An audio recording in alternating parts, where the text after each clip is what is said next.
Hello my dear friends, welcome back to our channel batch 99 coaching centre. और हम लोग कर रहे थे the chapter some basic concept of chemistry में कुछ बेसिक सी बातें अबाउट केमिस्ट्री। तो हम लोगों ने लास्ट वीडियो में परसेंटेज कॉम्पोजिशन समझ लिया था। आई होप सो आप लोगों को वो बातें क्लियर होंगी और पहले के भी जो भी वीडियोस है वो भी आपको क्लियर होंगे अबाउट दिस चैप्टर। ठीक है, तो आज का हमारा टॉपिक है एवोगैड्रो हाइपोथेसिस। विदाउट एनी बकवास चलिए स्टार्ट करते हैं the chapter and the topic Avogadro hypothesis. देखिए ध्यान से समझिएगा, this hypothesis is about gas. ठीक है, अब मैंने क्या किया, एक कंटेनर लिया और वो है 30 ml का, एक और कंटेनर लिया वो भी है 30 ml का। तो यानी कि दोनों कंटेनर जो है मेरे 30 ml के हैं। इसमें मैंने रखा हाइड्रोजन गैस, ठीक है, और इसमें मैंने रखा नाइट्रोजन गैस। तो ध्यान से सुनिएगा और समझिएगा कि अगर वॉल्यूम ऑफ कंटेनर सेम हो तो number of molecules of gas is also same। समझ आया क्या कहना चाहता है ये हाइपोथेसिस? मतलब चाहे आप हाइड्रोजन गैस ले लीजिए, चाहे आप नाइट्रोजन गैस ले लीजिए, चाहे किसी भी तरह का गैस ले लीजिए, अगर कंटेनर 30 ml का है ना तो उसमें नंबर ऑफ मॉलिक्यूल्स चाहे वो कोई भी गैस हो वो सेम ही होने वाले हैं according to this hypothesis. Understood? कहानी थोड़ी सी क्लियर हुई? सो वॉल्यूम ऑफ गैस, या फिर हम ये लिख सकते हैं, या फिर हम क्या लिख सकते हैं कि volume of gas is directly proportional to volume of gas is directly proportional to number of molecules. है ना, लिख सकते हैं ना, अगर वॉल्यूम ए सेम है तो नंबर ऑफ मॉलिक्यूल्स भी सेम होंगे। डन? कब होंगे? Under same temperature and pressure. Criteria ये है कि टेम्परेचर और प्रेशर सेम होने चाहिए। ठीक है, ठीक है। चलिए अब देखिए, अगर मान लो मैंने 30 ml O2 का रखा है एक कंटेनर में और उसमें X मॉलिक्यूल है, number of molecule is X। ठीक है, तो अगर मैं कंटेनर कर देती हूँ 60 ml का और उसमें रख देती हूँ नाइट्रोजन गैस, तो नंबर ऑफ मॉलिक्यूल क्या होंगे बताइए? तो नंबर ऑफ मॉलिक्यूल क्या होंगे बताइए? तो अगर 30 ml है तो X मॉलिक्यूल, तो 60 ml है तो नंबर ऑफ मॉलिक्यूल डबल हो जाएंगे। That's it. समझ आया? समझ आया? ओके, सो यही कहना चाहता है ये हाइपोथेसिस, इसमें और कोई बात नहीं है। But the condition is, the criteria is all about gas. ठीक है, gas under same temperature and pressure, अगर वॉल्यूम इक्वल है तो नंबर ऑफ मॉलिक्यूल्स भी इक्वल होंगे। And please write this in your copy, अपने कॉपी में नोट कर लीजिए। हो गया नोट? हो गया नोट? चलिए let's move for the next topic, that is Gay Lussac law. Okay, I am going to rub this, और मैं थोड़ा सा स्पेस बना लेती हूँ ताकि नेक्स्ट टॉपिक शुरू किया जा सके। So the next topic is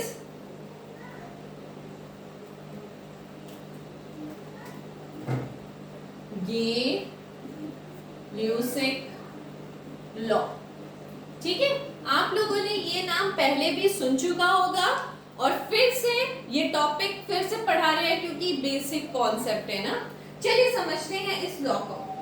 according to this law, when gas react they do so in volume. क्या कहा मैंने?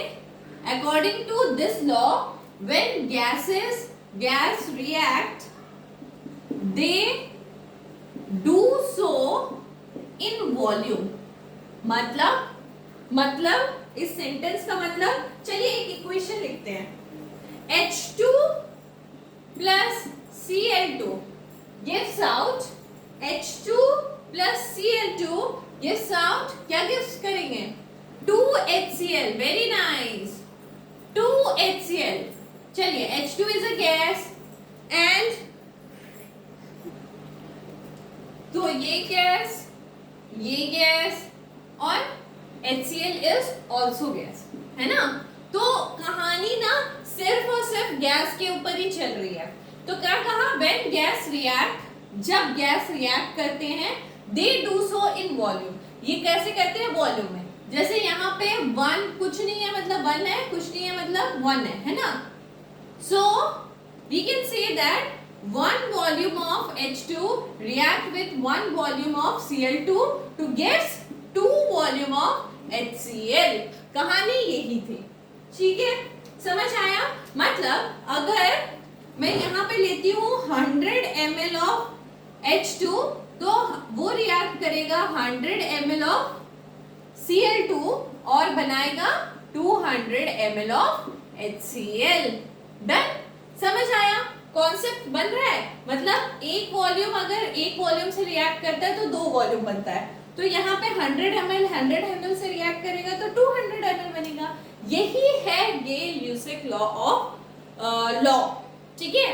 तो ध्यान से एकदम नोट कर लो अपने कॉपी में, ताकि आगे फर्दर कोई दिक्कत ना आए। सो ध्यान रखना, this hypothesis is also about, या this law is also about gas, ठीक है। सारी कहानी किस पे हो रही है, गैस पे, ये चीज याद रखना। डन, हो गया, हो गया। चलो, सपोज एक क्वेश्चन आता है अबाउट दिस टॉपिक ओनली, ठीक है। अब थोड़ा सा क्वेश्चन भी कर लेते हैं कि क्वेश्चंस कैसे आते हैं इसमें। तो क्वेश्चन में कह रहा है क्या, क्वेश्चन में कह रहा है कि CH4 रिएक्ट कर रहा है 2O2 से और दे रहा है C2 और 2H2, ठीक है। तो सबसे पहले देख लेना रिएक्शन बैलेंस है कि नहीं, और बैलेंस है क्या, H4 O4 O2 and 4, yes, balance है। Now question is asked like when 100 ml of CH4 is present, then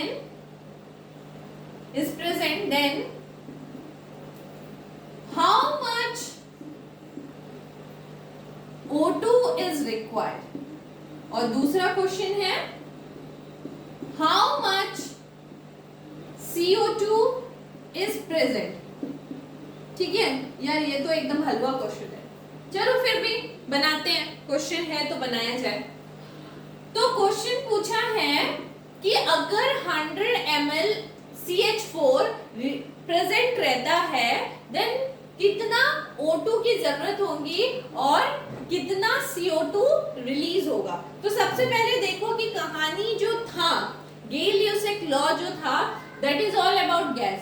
तो मीथेन इज अ गैस, तो उसको हम इंक्लूड करेंगे, ठीक है, चीजों में इंक्लूड करेंगे।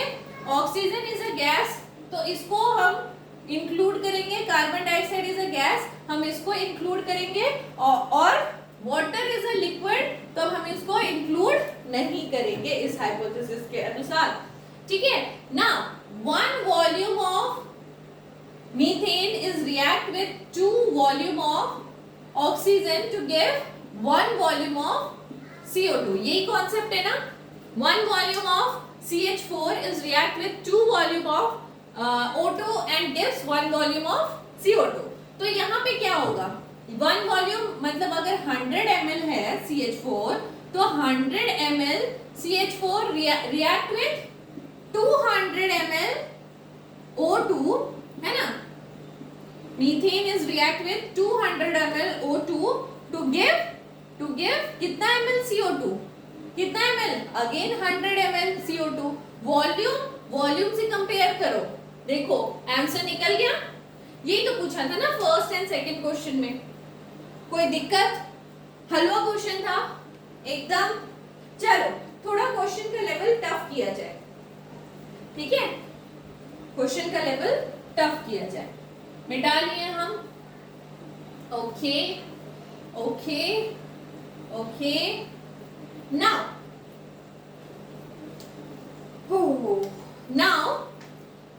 the question is like N2 plus 3H2 gives out 2NH3, ठीक है। तो सबसे पहले देख लेना रिएक्शन बैलेंस है कि नहीं, अगर नहीं है तो बैलेंस कर लेना। N2 N2 H6 H6 balance है, ठीक है। नाउ क्वेश्चन में दिया हुआ है कि we have 60 ml N2 and 60 ml H2 and they react, find resultant, ठीक है। ऐसा एक क्वेश्चन दिया है। तो क्वेश्चन में क्या दिया है, we have 60 ml N2, ठीक है, 60 ml का N2 है और 60 ml H2 भी है। तो दोनों रिएक्ट करते हैं तो कितना रिजल्टेंट निकलेगा अगर ये रिएक्शन हमको करना है तो। Now again the same law है तो सेम तरीके से ही करेंगे। तो ये कितना है, 1 वॉल्यूम और ये 3 volume. When 1 volume of N2 is react with 3 volume of H2, then it forms 2 volume of NH3, है ना। तो 1 वॉल्यूम का मतलब है अगर 60 ml N2 का रिएक्ट करता है 3 वॉल्यूम, 3 वॉल्यूम मतलब हो गया 3 into 60, है ना, यानी कि 180 ml 2H2 से तो मिलता है हमारा रिजल्टेंट क्या आता है, 2 ml मतलब अगर ये 1 ml है तो 2 ml क्या आएगा, 120, है ना, 6 2 12, 120 ml कितना निकलेगा, 2NH3। यही कॉन्सेप्ट है, ठीक है।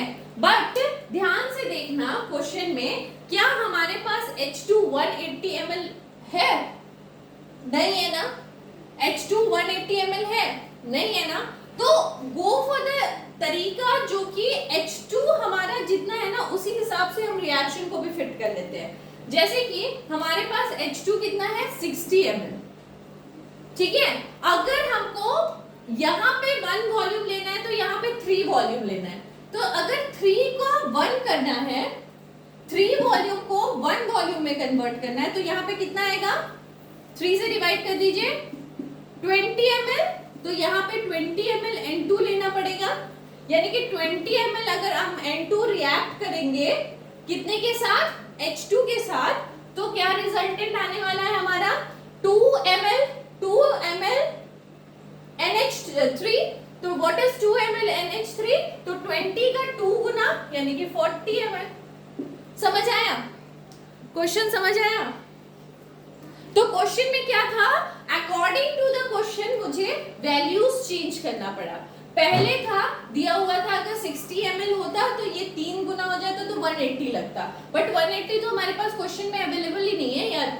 तो क्या करेंगे, क्वेश्चन को क्वेश्चन की तरह कर लेते हैं। अगर 60 ml दिया हुआ है तो यहाँ पे 60 ml ले लेते हैं। 60 ml का एक भाग इज 20 ml, है ना। तो 20 ml N2 is react with 60 ml H2 to form 2 volume. 2 volume क्या उतना हो जाएगा, 40 ml। डन, क्लियर है, क्लियर है। सो फाइंड द रिजल्टेंट था, तो 40 ml NH3 मेरा रिजल्टेंट एज अ रिजल्टेंट निकल जाएगा, ठीक है, ठीक है, कॉन्सेप्ट बन रहा है, ठीक है। नाउ अगर ये हो गया है तो फिर हम लोग नेक्स्ट टॉपिक पे आगे बढ़ते हैं। नेक्स्ट टॉपिक पे आगे बढ़ते हैं, थोड़ा सा स्पेस बना लेने दीजिए मुझे। Okay okay, next topic is equivalent mass.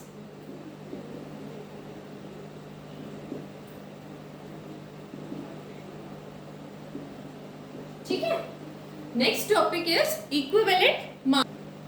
So what is equivalent mass? Equivalent mass को इस तरह से समझो कि equivalent mass is equal to molecular weight by x. What is this x? Molecular weight तो आपको किसी का भी निकालना आ जाएगा, इसमें कोई दिक्कत नहीं है, बट द दिक्कत is x. What is x? x is known as valency factor. ठीक है, अब ये वैलेंसी फैक्टर क्या है ना, चलो समझाती हूँ. What is this valency factor? Suppose अगर तुम्हारे पास कोई एसिड दिया हुआ है, ठीक है, like H2SO4. So what is valency factor? मतलब x क्या आएगा तुम्हारे पास यहाँ पे जो x निकलेगा ना, दैट इज अबाउट बेसिसिटी. ठीक है, तो इसमें कितना बेस मौजूद है? H प्लस के कितने आयंस मौजूद है? 2. तो x का वैल्यू हो जाएगा 2. समझ आया? H प्लस के कितने आयंस मौजूद है? 2. तो x का वैल्यू हो जाएगा 2. तो इक्विवेलेंट मास क्या होगा इसका? Molecular mass by x. तो x क्या निकला? 2. तो मॉलिक्यूलर मास को निकालना आ जाएगा by 2. This is the equivalent weight. Equivalent weight बोलो, मास बोलो. ठीक है, ठीक है. सपोज अगर तुमको दिया हुआ है HCl और HCl का बोला है इक्विवेलेंट मास निकालिए. सो इधर बेसिसिटी x कितना है? x कितना है?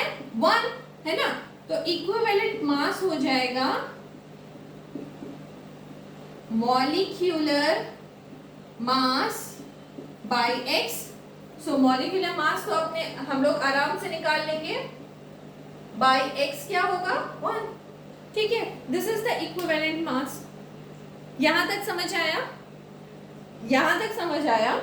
तो चलिए कुछ क्वेश्चंस और देती हूं और उसको भी ट्राई कीजिए. ठीक है, इसको मिटा लेती हूं मैं, कुछ क्वेश्चंस और देती हूं. क्वेश्चन है H3PO4 H3PO3 और H2PO2. ठीक है, इन तीनों का इक्विवेलेंट मास निकालना है. तो पॉज कर लीजिए वीडियो और इक्विवेलेंट मास निकालने का ट्राई कीजिए. ठीक है, 2 मिनट देती हूं मैं, आप लोग ट्राई कर लो, फिर I will tell you the answer. हो गया? चलिए करते हैं. तो मैंने बोला बेसिसिटी मतलब H प्लस आयन कितने रिलीज होते हैं. तो H प्लस आयन कितने रिलीज होते हैं ना, तो इसके लिए ना हम एक बार स्ट्रक्चर बना लेते हैं. अच्छा, यहाँ पर H3PO2 होगा. ठीक है, एक बार स्ट्रक्चर बना लेते हैं इसका. ठीक है, तो स्ट्रक्चर से बहुत अच्छा क्लियर होगा. यहाँ पे बीच में हो जाता है P और O4 है ना, तो O O O O. ठीक है, और H3 है तो H3. ठीक है, अब ये बॉन्ड तो टूटने से रहा, तो H प्लस के कितने आयंस रिलीज होंगे? H प्लस के कितने आयंस रिलीज होंगे? 1 2 3. तो X का वैल्यू हो जाएगा 3. बाकी तो आप निकाल लोगे इक्विवेलेंट वेट. ठीक है, अब इसका स्ट्रक्चर देखिए. P, ठीक है, उसके बाद O O 3 है ना, फिर यहाँ पे HB 1 2 3. ठीक है, अब देखिए यहाँ से H प्लस कितना रिलीज होने वाला है? Only and only 2. ठीक है, ये बॉन्ड नहीं टूटेगा, तो फिर X का वैल्यू हो जाएगा 2. देख रहे हैं कैसे डिफरेंस आ रहा है? ठीक है, now go for this structure. ठीक है, P, अच्छा मैं ये स्ट्रक्चर ना इधर बना देती हूँ, नहीं तो वहां पर गंदा हो जाएगा. P O O H H H। अब बताइए यहाँ पे H प्लस के कितने आयन निकलने वाले हैं? Only on and only one. समझ रहे हैं? तो क्वेश्चन ये है कि H प्लस के कितने आयंस निकलेंगे, that will be the valency factor. ये समझना जरूरी है, ठीक है? दिमाग में आया, कुछ आया? ठीक है। सो एसिड के लिए तो हमने क्लियर कर लिया। Now go for base.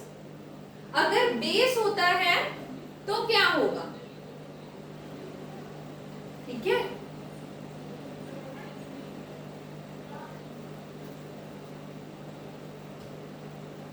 तो अगर मुझे कोई बेस दिया जाता है तो उसमें कौन से आयन रिलीज होने चाहिए? OH माइनस के, है ना?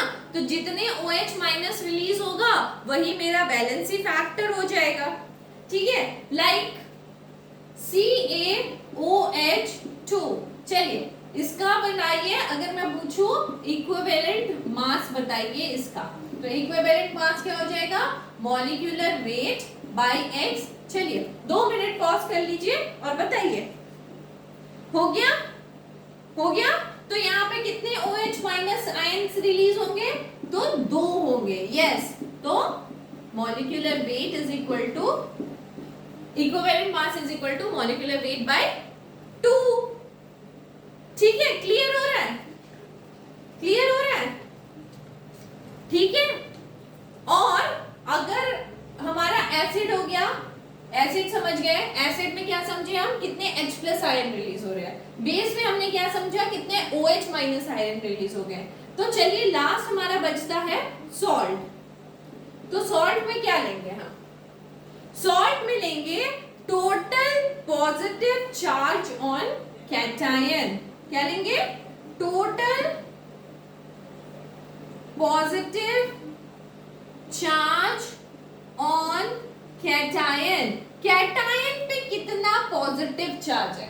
फॉर एग्जाम्पल, चलिए एग्जाम्पल के साथ समझाते हैं। Na2CO3, ठीक है, ऐसा है। तो कैटायन कहाँ है? कैटायन इज Na, ठीक है। तो Na पे कितना चार्ज होता है? +2 का, है ना? Na पे +2 का चार्ज होता है कि नहीं होता है? सो x का वैल्यू क्या आ जाएगा? x is 2। और मुझे पूछा जाए कि इक्विवेलेंट मास बताइए, तो equivalent mass is molecular mass by x। x is 2। समझ आया? समझ आया? ठीक है। अगर समझ आया तो सॉल्ट के लिए एग्जाम्पल आप सॉल्व करेंगे। सेकेंड एग्जाम्पल जो आप सॉल्व करेंगे दैट इज AlCl3 के लिए सॉल्व कर लीजिए। और एक एग्जाम्पल आप सॉल्व करेंगे Al2SO4 होल थ्राइस। ठीक है, ये भी सॉल्व करके मुझे बताइएगा, प्लीज बताइएगा कमेंट में कि इसका आंसर क्या है आपका। ठीक है, कम से कम x मतलब वैलेंसी फैक्टर आपका क्या आया, प्लीज मुझे कमेंट करके बताइएगा। तो यहां तक बातें क्लियर अगर हुई है तो हम आगे बढ़ सकते हैं क्या? हम आगे बढ़ सकते हैं क्या? तो मैंने ना इक्विवेलेंट मास आपको क्यों सिखाया, अब चलिए बताते हैं। इक्विवेलेंट मास सीखने का ना एक बहुत इंपॉर्टेंट काम है जो कि आपके न्यूमेरिकल सॉल्व करने में काफी हेल्प करेगा। सो न्यूमेरिकल कहां से बेसिकली आते हैं, लेट मी रिमूव इट, फिर मैं बताती हूँ आपको। ठीक है, चलिए, तो न्यूमेरिकल आते हैं ना हमारा about number of gram equivalent. किसके ऊपर आते हैं? About number of gram equivalent के ऊपर न्यूमेरिकल्स आते हैं। तो नंबर ऑफ ग्राम इक्विवेलेंट क्या होता है पता है? मास by equivalent wait. Mass by equivalent wait. ठीक है, तो अब तो आपको मास भी पता ही चल जाएगा, इक्विवेलेंट वेट निकालना आपको आता है, तो you can solve for this question. Like चलिए एक क्वेश्चन भी कर लेते हैं इसके ऊपर।